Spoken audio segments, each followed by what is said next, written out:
عزيزي المستمع، رجعنا لك من جديد عشان ناخدك دقايق بعيدة عن ضجيج الحياة وملل المحتوى البصري. معانا مفيش شاشات هتتعب عينيك ولا دوشة هتوتر أعصابك. غمض عينيك وخد نفس عميق وانسى كل المشاغل والضغوط، وأهلا بيك في حكاية جديدة من حكايات نسمة صوت. عزيزي المستمع، ساعات كده التاريخ بيطلع لنا شخصيات تحس إنها معمولة من مادة تانية خالص غير بقية البشر. شخصيات فيها قوة وصلابة وحزن وعمق وإيمان يهد جبال. شخصيتنا النهاردة واحدة من دول. إحنا بنتكلم عن ست دموعها على إخواتها بقت بحور من الشعر، هزت وجدان العرب كلهم. وفي نفس الوقت لما الإسلام نور قلبها قدرت تقدم أولادها الأربعة وتستقبل خبر استشهادهم بفرحة وزغاريد كأنه يوم فرحهم. النهاردة في نسمة صوت هنغوص في حياة واحدة من أعظم شاعرات العرب وأم الشهداء سطروا أسمائهم بحروف من نور. هنحكي حكاية طماطر بنت عمرو السلمية المشهورة بالخنساء. هنشوف إزاي قدرت تحول أحزانها لطاقة شعرية جبارة، وإزاي الإسلام غير نظرتها للحياة والموت. حضروا قلوبكم لقصة فيها دموع وفيها فخر وفيها إيمان يخلي الواحد يقف مبهور. قبل ما نتكلم عن أشعارها ومواقفها الخالدة، لازم الأول يا عزيزي تعرف مين هي الخنساء دي. الخنساء اسمها الحقيقي طماطر بنت عمرو بن الحارث ابن الشريد السلمية. اتولدت في أواخر القرن السادس الميلادي، يعني في عز أيام الجاهلية، في قبيلة بني سليم، ودي كانت من القبائل العربية القوية والمعروفة بشجاعتها وفروسيتها وفصاحتها. البيئة اللي نشأت فيها الخنساء كانت بيئة صحراوية قاسية بتحكمها قيم زي الكرم والشجاعة والنجدة وحماية الجار، وطبعا العصبية القبلية والأخذ بالثأر. الشعر كان هو الفيسبوك وتويتر بتاع زمان، هو ديوان العرب اللي بيسجلوا فيه أيامهم وأمجادهم وأحزانهم. والخنساء طلعت في بيت عز وشرف. أبوها كان من سادات قومه وإخواتها كانوا فرسان مشهورين، بالذات أخوها صخر وأخوها التاني معاوية.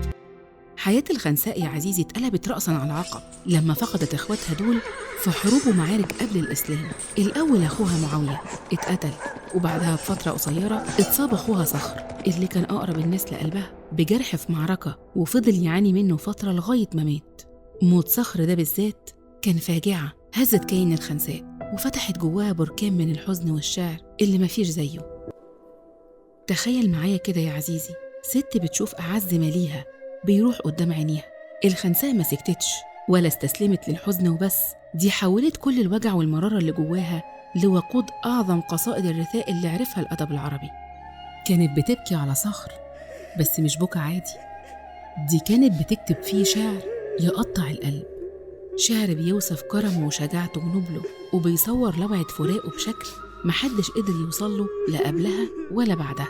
قصايدها في رثاء صخر بقت ماركة مسجلة للخنساء، كانت بتروح أسواق العرب المشهورة زي سوق عكاظ وتقف وسط كبار الشعراء وتلقي قصايدها، والناس كلها تسمعها وهي مبهورة بقوة شعرها وصدق مشاعرها. حتى كبار الشعراء زي النابغة الذبياني اعترفوا ببراعتها وقالوا إنها أشعر الجن والإنس. الخنساء فضلت على الحال ده سنين طويلة، كانت بتلبس الحداد وترفض الزينة وتقول إن عينيها مش هتشوف النوم ولا قلبها يرتاح لغاية ما تاخد بطاره أو تموت هي كمان. الحزن ده ما بقاش مجرد مشاعر، ده بقى هوية الخنساء وشهرتها اللي عدت الحدود والآفاق. لكن يا ترى هل الست القوية دي اللي مليانة حزن وغضب هتفضل كده على طول؟ ولا القدر كان مخبلها تحول تاني خالص في حياتها، تحول هيغير نظرتها للدنيا كلها وللحياة والموت؟ ده اللي هنعرفه لما نور الإسلام يبدأ يوصل لقبيلتها. لما ظهر الإسلام وبدأ ينتشر في الجزيرة العربية، وفدت قبيلة بني سليم على النبي صلى الله عليه وسلم عشان تعلن إسلامها، وكانت الخنساء من ضمن الوفد ده. أسلمت الخنساء وحسن إسلامها، والإسلام يا صاحبي بدأ يغير فيها حاجات كتير. نور الإيمان بدأ يطرد من قلبها ظلمات الحزن الجاهلي واليأس. صحيح يا عزيزي هي ما فقدتش حبها لإخواتها، لكن نظرتها للموت وللحياة الآخرة اتغيرت تماما. ما بقاش الموت هو النهاية المطلقة والفاجعة اللي ما فيش بعدها أمل، لا، بقى في إيمان بالبعث وبالجنة وبالشهادة في سبيل الله.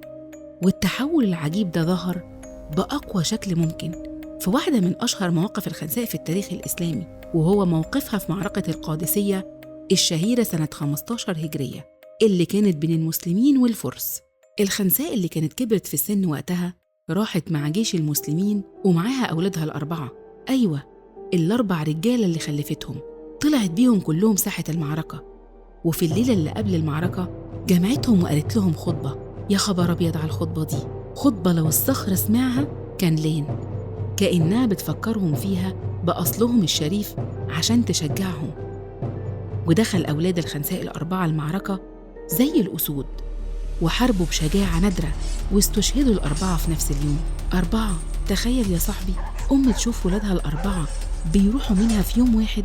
أي واحدة مكانها ممكن تتجنن أو تنهار، لكن الخنساء لأ، لما جالها خبر استشهادهم ما قالتش يا ولادي، ولا لطمت ولا صرخت زي ما كانت بتعمل على صخر زمان. تخيل عزيزي المستمع عملت إيه؟ قالت جملتها الخالدة اللي التاريخ كله وقف عندها مبهور: الحمد لله الذي شرفني باستشهادهم جميعا في سبيل الله ونصرة دينه، وأرجو من ربي أن يجمعني بهم في مستقر رحمته. يا الله على قوة الإيمان، يا الله على الرضا بقضاء الله. الست اللي كانت بتبكي على أخوها ليل نهار هي اللي بتحمد ربنا على استشهاد أولادها ال4. الموقف ده يا عزيزي بيورينا قد إيه الإسلام قدر يغير النفوس ويحول حتى أقوى المشاعر الإنسانية زي حزن الأم على أولادها لقوة إيمانية. الخنساء ما بقتش شاعرة الرثاء، دي بقت أم الشهداء بجدارة، وقصتها بقت مثل يضرب في الصبر والثبات وقوة الإيمان. الخنساء عاشت بعد الموقف ده فترة، وشافت الدولة الإسلامية وهي بتكبر وبتنتصر، وفضلت مكانتها كبيرة بين المسلمين. والخليفة عمر بن الخطاب رضي الله عنه كان بيقدرها جداً وبيصرف ليها عطاء خاص لأولادها الشهداء. عزيزي المستمع، الإرث اللي سابته الخنساء مش مجرد ديوان شعر مليان بقصايد الرثاء الحزينة، لأ، ده إرث أكبر من كده بكتير.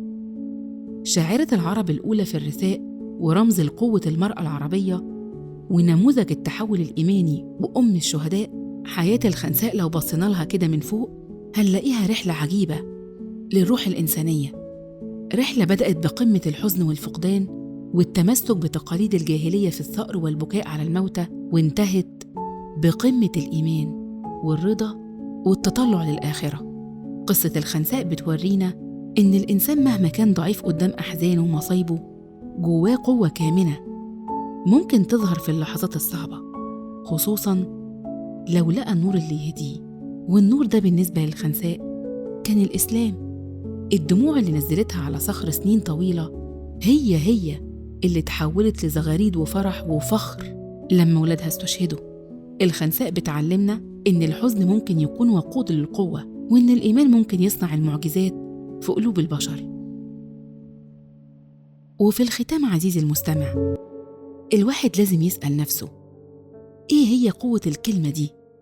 إزاي شوية حروف بتترص جنب بعضها ممكن تهز مشاعر أمة كاملة وتخلد ذكرى ناس وتعبر عن أحزان وأفراح تتجاوز حدود الزمان والمكان؟ يمكن كل واحد فينا جواه خنساء صغيرة بتعرف تحزن بصدق وتحب بصدق وتؤمن بصدق. المهم إننا نلاقي الكلمات الصح اللي نعبر بيها عن اللي جوانا، ونحول أي وجع بنحس بيه لطاقة تخلينا أقوى وأحسن. وكالعادة يا عزيزي، الوقت معاك بيجري بسرعة. خلصت حكايتنا النهاردة في نسمة صوت عن شاعرة الرثاء وأم الشهداء. يا رب تكون لمست قلبك وألهمتك زي ما ألهمتنا.